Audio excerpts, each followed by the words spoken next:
when you realized that this is something you wanted to build on your own? What was that key thing that keep you motivated to drive innovation within your organization? How can a young startup can utilize data? What was the one key mistake that you made and that turned out to be a valuable lesson for you?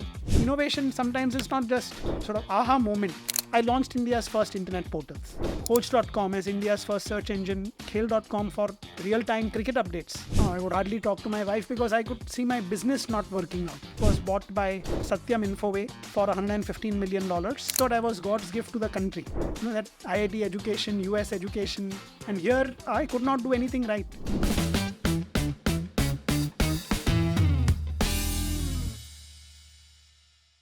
Welcome to the another exciting episode of the Fireside Chat by TVS Credit. It's a podcast where we spark engaging conversations about the finances and the world beyond. And today we are going to deep dive into something which every aspiring leaders will be able to relate with. I am Archana, your host for the series, and today we have a very special guest with us, Mr. Rajesh Jain, the founder and the managing director of Netcore. And he's a pioneer in the field of marketing and technology. He's an inspiration for every aspiring leaders out there. Hello, sir. Welcome to the show. Hello, Arjuna. Nice to be here. So, sir, let's just start from the beginning. So, for every entrepreneur's journey, there's a spark or an inspiration that drives someone to break away from the norm. So, what was that spark for you? Was there any defining moment when you realized that this is something you wanted to build on your own? So, for me, the spark actually came from home. I had watched my father as an entrepreneur through the 70s and 80s as I was growing up. I saw his some successes, but also many failures. But what I liked is that spirit of optimism that he always had, that he wants to do something different. And I was very clear from a very young age, even before I went to the US for my studies, that I want to come back to India and be an entrepreneur. Nice. It's really interesting to know about your journey, and it's amazing to know like how your father's entrepreneur journey inspires you and gave you that spark. So speaking of challenges, what was the biggest challenge that you faced in your life and how did you navigate through it? So the biggest challenge that I faced was very early on. After I finished my undergraduate studies at IIT Bombay, and like many others, I went to the US. But when I went, my father had told me that you have to finish your master's in 9 months, work for 2 years, and then you come back to India. And which is exactly what I did. And I became an entrepreneur after I came back. But for the first 2.5 years, I failed at everything I tried. Okay. And I was very disappointed at that time because I thought I was God's gift to the country. That IIT education, US education, and here I could not do anything right. Those were very difficult years. This was 92 to probably late 94. I had also got married. So typical arranged marriage. I would hardly talk to my wife because I could see my business not working out. That period really was a very testing time. But luckily, my parents and my wife encouraged me not to give up. I think that was really very beneficial for me. But the early years really taught me a lot about how to do a business. So basically facing challenges is one thing and learning from those challenges is what truly shapes an entire journey. So basically looking back at your early days, what was the one key mistake that you made and that turned out to be a valuable lesson for you?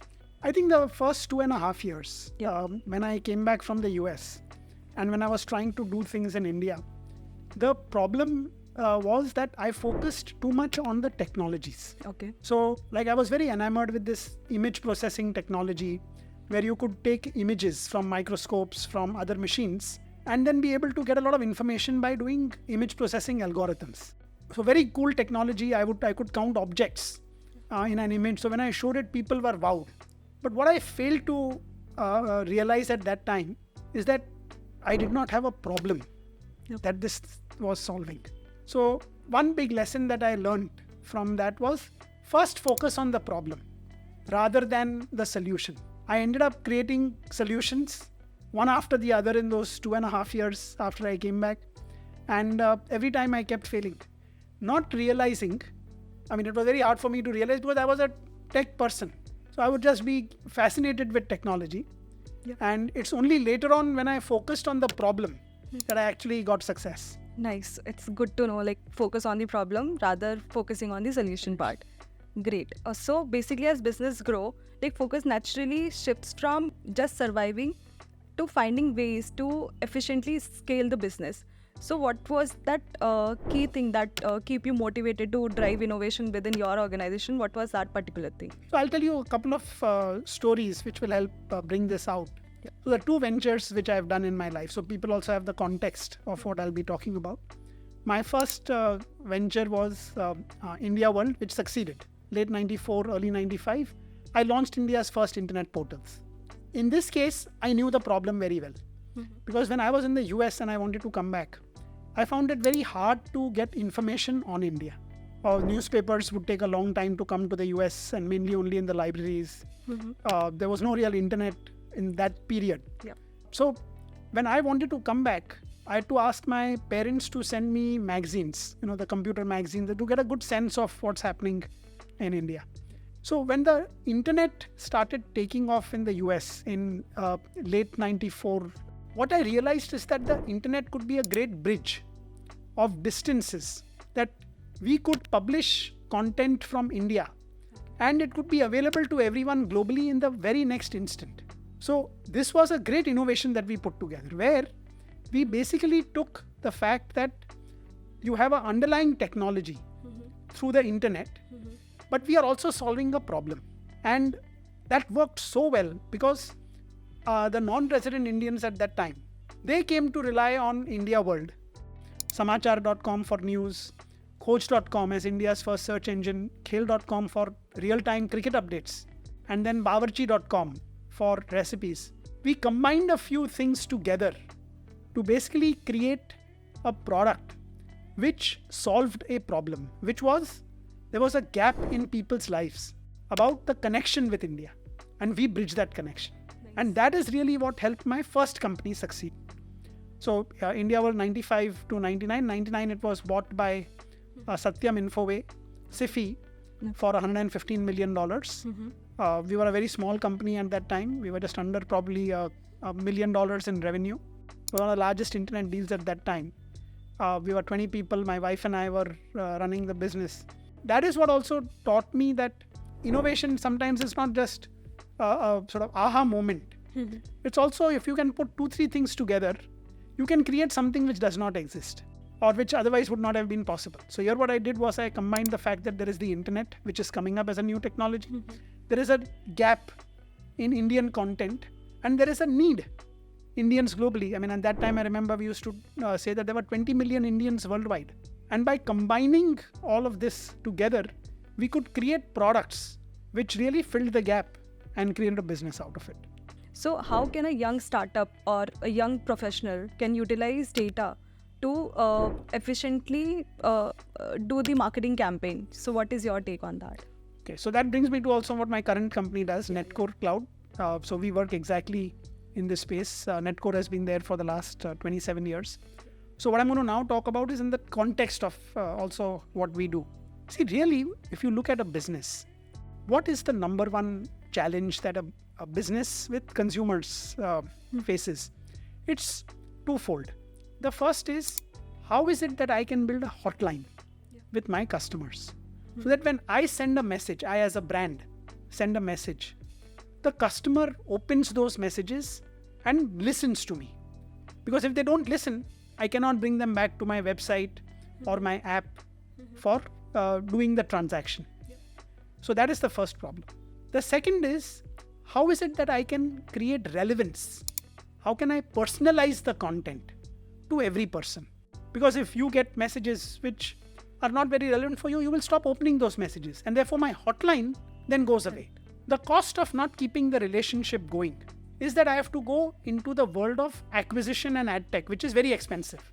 So I have to go to the ad tech platforms to retarget you, reacquire you.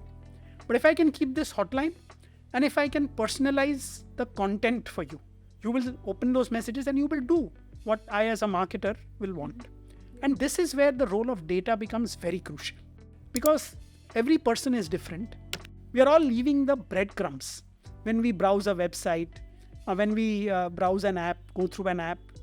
Now, what a marketing team has to do is to aggregate all together to create a persona of that person. All this is done through algorithms with data as the foundation. But all the data has to come together. Now, this is what they call first-party data because it's there on the website and on the app. Also through the emails and WhatsApp messages that we are sending, what do you do there? The second is brands should also ask their customers, what do they like? What don't they like? So this becomes what is called zero-party data, where we as customers are telling the brand our preferences. Combine these two together, the zero-party and the first-party data, and now you can do very good personalization. Because that is the goal. How can I treat every customer as if they were a segment of one, rather than broadcasting the message to a very large number of people? Yeah. So for data, this is the way we have to think about it.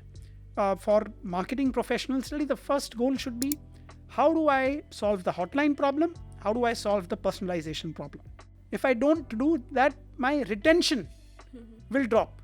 And if my retention drops, my acquisition costs, which are on other platforms, will go up dramatically and impact the profitability of my business. So basically, retention is the key, and you should personalize the data to understand better your customers. Yeah, in fact, the goal should be that every customer who comes in, I should ensure that I can maximize their lifetime value. Yeah, because I've paid money for the acquisition. There's a cost of acquisition, what is called CAC, customer acquisition cost. Now you're paying that to some other party, whether it's the digital ad platforms, whether it is to some other websites or wherever it is. Now my goal is, how do I maximize the lifetime value?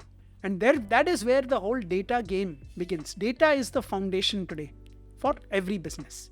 And then of course, AI and predictive AI, generative AI, and what will come in the future, agentic AI, will make the power of data even better to solve the same two problems, the hotline problem better and the personalization problem better. Thanks a ton, sir. Thank you for sharing your thoughts on entrepreneurship, innovation, and the overall journey. It's been truly inspiring, actually. So thank you so much, sir.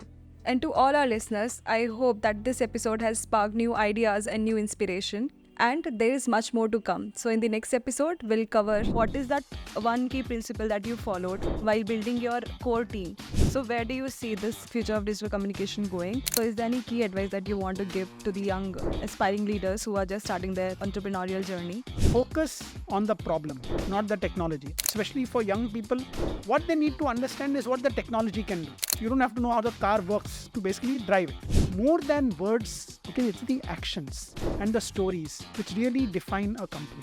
So I call this Encore: engagement, conversion, retention. So make sure to subscribe and don't forget to follow us on social media. Until next time, keep chasing your dreams and pushing boundaries. This is Archana signing off from Fireside Chat by TVS Credit.